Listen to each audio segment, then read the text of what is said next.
नमस्कार दोस्तों। आज हम हैं बनारस के एक ऐसे म्यूज़ियम में जो सनातन धर्म को पूरी तरह से समर्पित है। दोस्तों सबसे पहले तो आप देख लीजिए कि हमारे पीछे माँ गंगा हैं, अर्थात दोस्तों हम हैं ब्रह्मा घाट पे। घाट के एकदम नज़दीक ही है वो म्यूज़ियम दोस्तों, ब्रह्मा घाट पे है। और आप देख रहे हैं कि बनारस की सकरी गलियाँ जिसमें से गुजर के हमें उस म्यूज़ियम तक जाना पड़ेगा। हमारे पीछे दोस्तों लिखा हुआ है काशी धाम म्यूज़ियम, जो पूरी तरह से सनातन धर्म को समर्पित है। आप हमारे धर्म में कौन कौन से गुरु हैं, कितने नक्षत्र हैं, भौगोलिकता क्या है, हमारे देश की क्या मानसिक स्थिति है, मानचित्र है, और तमाम वो चीज़ जो धर्म को समर्पित है, यानी सनातन धर्म को। आप अंदर जाएंगे तो चीज़ें हम आपको दिखाएंगे कि क्या क्या उसमें है, हमारे कितने गुरु हैं, हमारे कितने वेद हैं, हमारे कितने धर्म हैं, कितने शास्त्र हैं। ऐसे बहुत सारे जीवन मरण इत्यु मृत्यु जो भी हमारे सनातन धर्म में है, हमारे जो कर्म कांड है, जैसे नामकरण संस्कार होता है, उपनयन संस्कार होता है, तमाम ऐसी जो चीज़ें हमारे ज़िंदगी में होती हैं, वो सारी चीज़ें इस म्यूज़ियम में दर्शाई गई हैं। तो दोस्तों अगर आप बनारस आते हो तो बनारस के तमाम मंदिरों के दर्शन करते हो, बनारस के घाटों को आप घूमते हो, लेकिन बनारस की उस संस्कृति से आप अनजान रह जाते हो, जो संस्कृति, जिस सभ्यता, जिस संस्कृति के लिए आप बनारस आते हो। देवों के दर्शन करने से ही जो हमें पुण्य मिलता है, लेकिन बनारस को जानना भी तो बहुत ज़रूरी है। तो दोस्तों बनारस अगर आपको जानना है तो आप आइए काशी धाम म्यूज़ियम में, और बनारस के साथ साथ दोस्तों सनातन संस्कृति को भी पूरी तरह से समझिए। तो आइए दोस्तों चलते हैं काशी धाम म्यूज़ियम में, हम अपनी सनातन संस्कृति को समझते हैं, देखते हैं। तो दोस्तों हम हैं काशी धाम म्यूज़ियम, देख लीजिए खुलने का समय और बंद होने का समय लिखा है, और सामने इसका छोटा सा ही गेट है जिससे हम अंदर प्रवेश करेंगे। सबसे पहले आप देख रहे हैं कि एक बड़ा सा डमरू लटका हुआ है। अब आप सोचेंगे कि डमरू यहाँ पे क्यों लटका हुआ है, डमरू का क्या काम है। आप देख रहे हैं टेलीविज़न पे संस्कृति के बारे में सब कुछ इसमें दिखाया जा रहा है, लेकिन यहाँ पे टेलीविज़न पे कुछ नहीं होगा। तो सबसे पहले ये देख लीजिए दोस्तों, हम हैं लालेश्वर क्षेत्र में, यानी लालेश्वर महादेव का सबसे पहले एंट्री करते ही इस धाम में हमें भगवान शिव जी की शिवलिंग स्थापित मिलेगा, जिन्हें लालेश्वर महादेव कहते हैं। इस पूरे जो छोटे से एरिया को लालेश्वर धाम कहते हैं। कि आप देख रहे हैं कि पहले खूबसूरत सा उनका एक छोटा सा मंदिर है। तो सबसे पहले हम मंदिर में महादेव के दर्शन करेंगे और उनका आशीर्वाद प्राप्त करेंगे। तो आप देख रहे हैं कि काफ़ी दिव्य दर्शन हो रहा है लालेश्वर महादेव के। नंदी महाराज भी हैं और साक्षात आप कह सकते हैं कि त्रिनेत्र वाले महादेव यहाँ विराजमान है, और काफ़ी खूबसूरत सा उनका ये छोटा सा मंदिर बनाया गया है। काफ़ी अनूठा मंदिर है लालेश्वर मंदिर, जिसके बारे में दोस्तों बहुत कम लोगों को जानकारी होगी, क्योंकि जो काशीधाम म्यूजियम में आते हैं उन्हीं ही से पता है कि लालेश्वर महादेव इस म्यूजियम में विराजमान है और इनकी कहते पूजा पाठ की जाती है। तो दोस्तों ये थे लालेश्वर महादेव। अब हम चलते हैं घृणेश्वर ज्योतिर्लिंग, यानी जो 12 ज्योतिर्लिंग हिंदुस्तान में हैं वो सबसे पहले यहाँ पे दर्शाया गया है। आप देख रहे हैं रामेश्वरम जो तमिलनाडु में स्थित है, उस मंदिर की बनावट कैसी है, और वो जो ज्योतिर्लिंग है 12 ज्योतिर्लिंग वहाँ एक एक कर दर्शाया गया है। ये देख लीजिए नागेश्वर द्वारका धाम गुजरात में ये ज्योतिर्लिंग है। आगे बढ़ते हुए ये देखिए बैद्यनाथ देवधर झारखंड में है, ये ज्योतिर्लिंग है। दोस्तों त्र्यंबकेश्वर नासिक महाराष्ट्र में है। अब सबके दर्शन करते जाइए, हम बताते जा रहे हैं। ये देख लीजिए विशेश्वर यानी काशी विश्वनाथ जो बनारस के, मतलब वो जो भी बना हुआ है यहाँ पे मंदिर के खूबसूरत डिज़ाइन के हिसाब से बना है। ये भीमा शंकर पुणे महाराष्ट्र में, ये 12 ज्योतिर्लिंग है। दोस्तों क्रमशः हम आगे बढ़ते हुए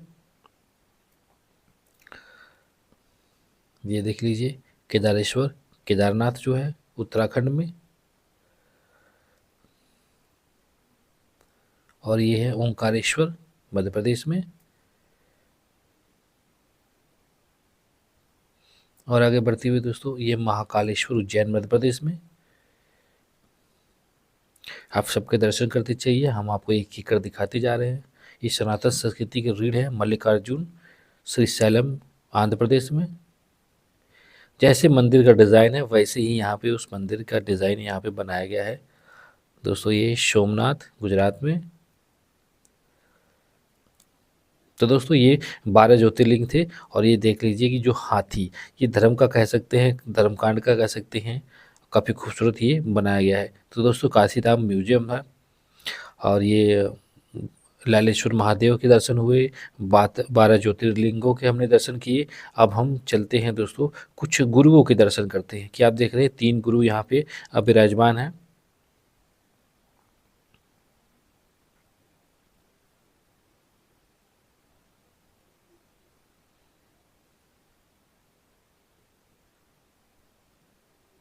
दोस्तों काफ़ी खूबसूरत है, उनकी प्रतिमा बनाई गई है।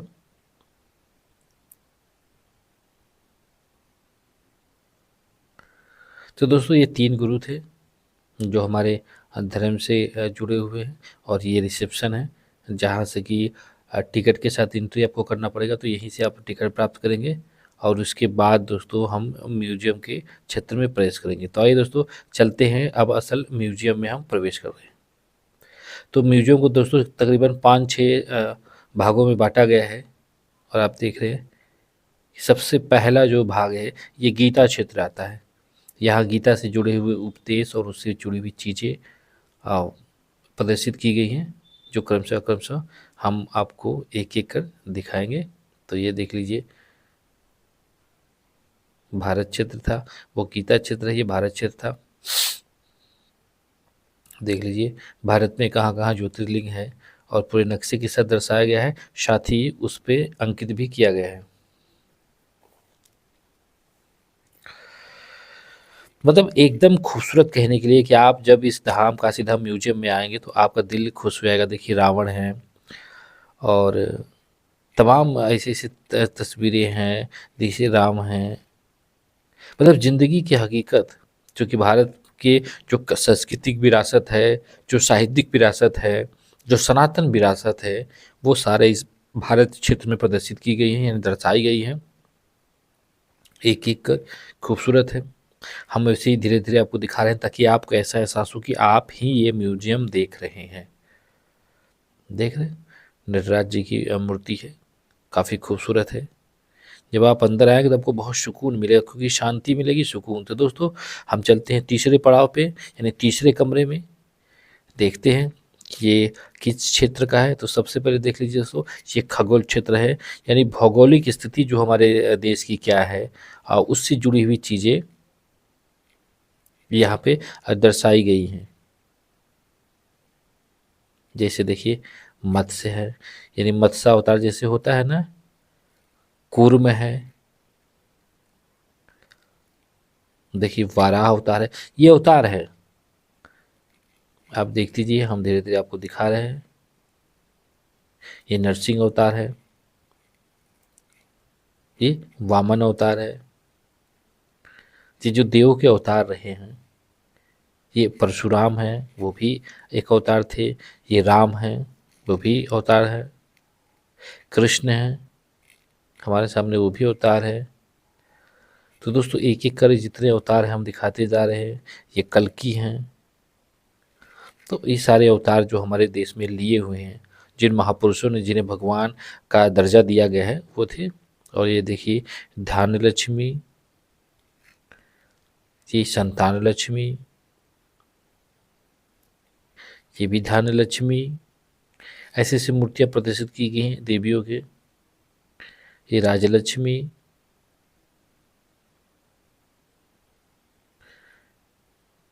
तो दोस्तों तमाम ऐसी छोटी छोटी मूर्तियाँ वहाँ पे प्रदर्शित की गई हैं देवियों से जुड़े हुए। अब जो देव थे वो देवी जुड़ी हुई हैं। और सामने ये देख रहे हैं कि जो गुरुओं की परंपरा होती है ना, वो है वशिष्ठ जी। ये कौन कौन से फेमस रहे हैं, ऐसे करके क्रम में पूरे लगाए गए हैं। ये कश्यप ऋषि थे, ये जमदग्नि है, ये अत्रि ऋषि, अत्रि, गौतम ऋषि।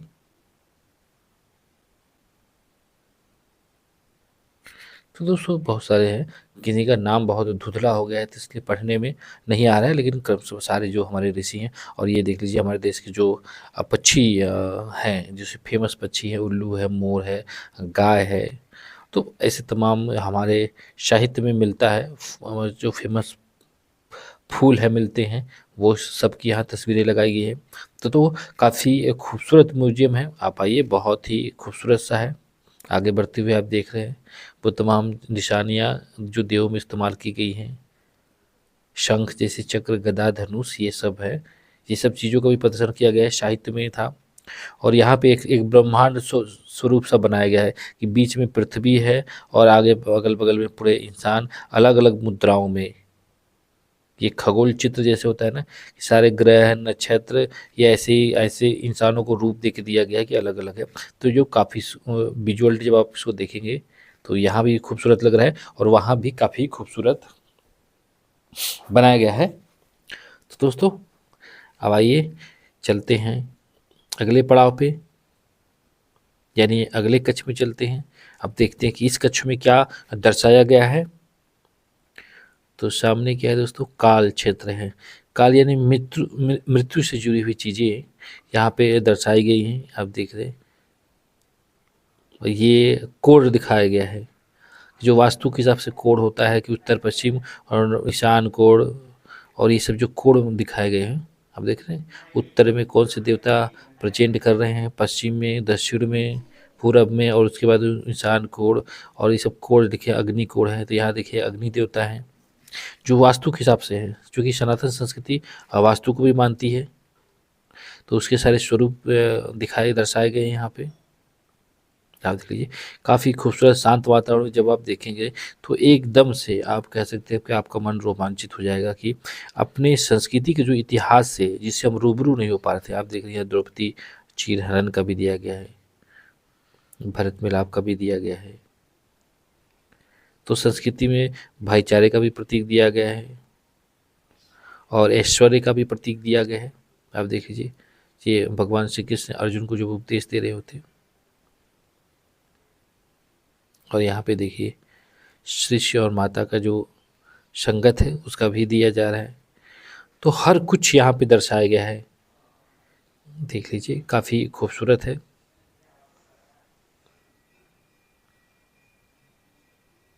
और यहाँ पे देख लीजिए राशि जैसे होती है ना, कि मेष, धनु, तुला, कन्या, वृश्चिक, ये सारी राशि है। और उन राशि को जो रूल करने वाले देवता है, ये देख लीजिए, ये सारे इस पे लिखे गए हैं, जितने भी राशियाँ हैं, 9 राशियाँ।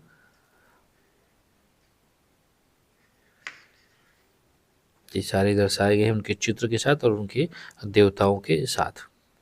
अब ये देखिए, ये चंद्रमा का काल चक्र दिखाया गया है कि सूर्य की परिक्रमा करते हुए कब कैसे कैसे रूप लेता है, कब पूर्णिमा हो जाता है, फिर पूर्णिमा के बाद धीरे धीरे कब अंधेरा होते होते पूरी तरह से एक दिन अंधेरा हो जाता है। तो ये 15-15 दिन का जो चक्र है वो दर्शाया गया है। आगे बढ़ते हुए दोस्तों वैजयंती क्षेत्र है, जहाँ पे आज के जो महानुभाव हमारे देश में हुए हैं तमाम लोग, ये उनका दर्शाया गया है कि कौन कौन से हमारे यहाँ लोग हुए थे जो ज्ञानी हुए थे।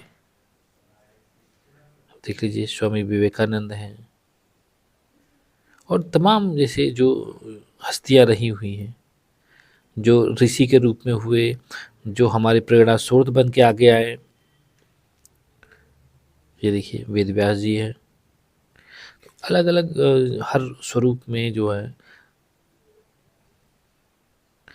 क्योंकि दोस्तों एकदम सटीक सटीक बहुत देर तक अगर हम ऐसे आपको दिखाएंगे तो बहुत लंबा हो जाएगा वीडियो,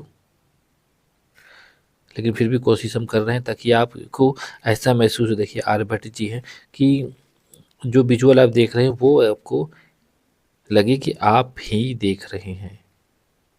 ये देखिए वो महान हस्तियाँ यानी महिलाएं जो थी, जिन्हें हम माता का अवतार दिए कहें या जिन्हें हमने उनकी उपाधि दी,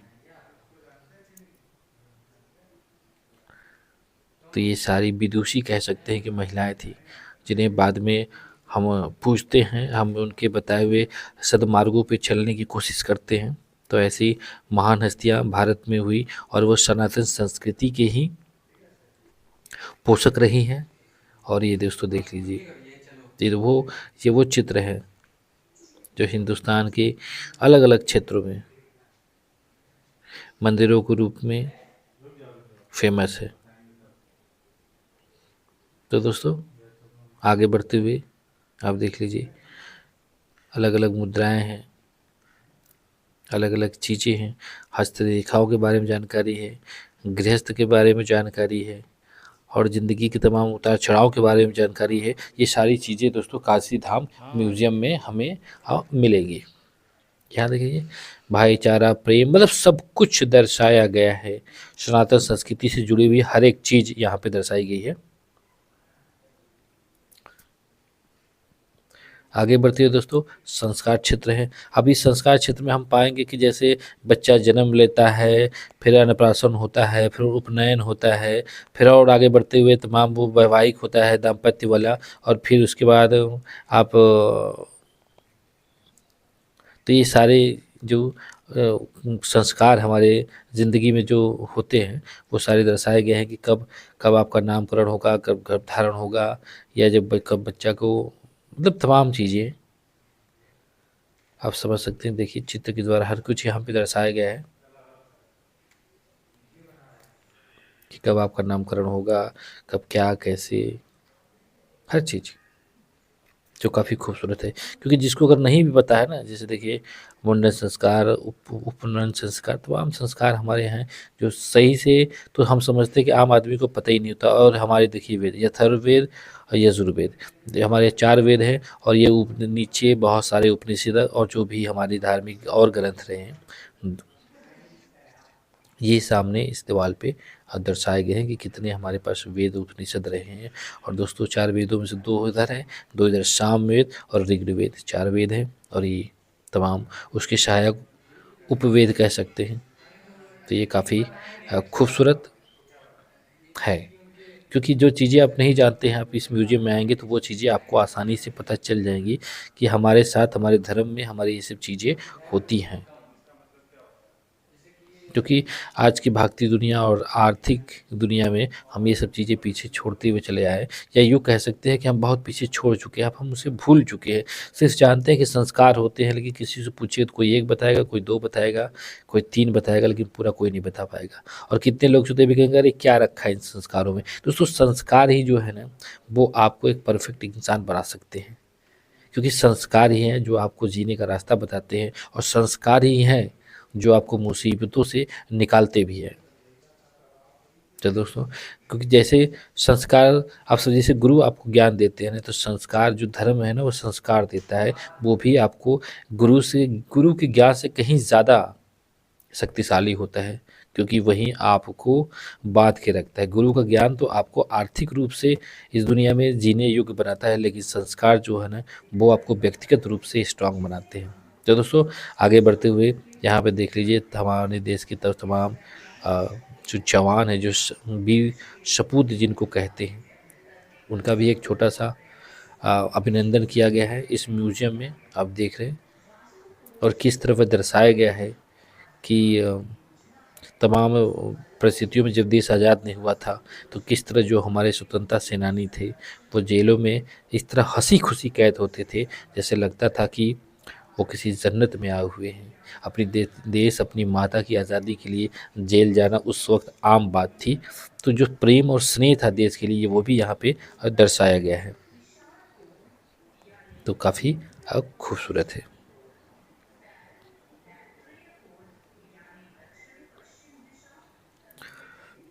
तो दोस्तों आइए, ये तो म्यूजियम का पूरा हिस्सा हो गया है, अब थोड़े से हिस्से बचे हुए हैं जहाँ पे हम और चलते हैं नीचे, ये देखते हैं कि कौन सा क्षेत्र है यहाँ पे।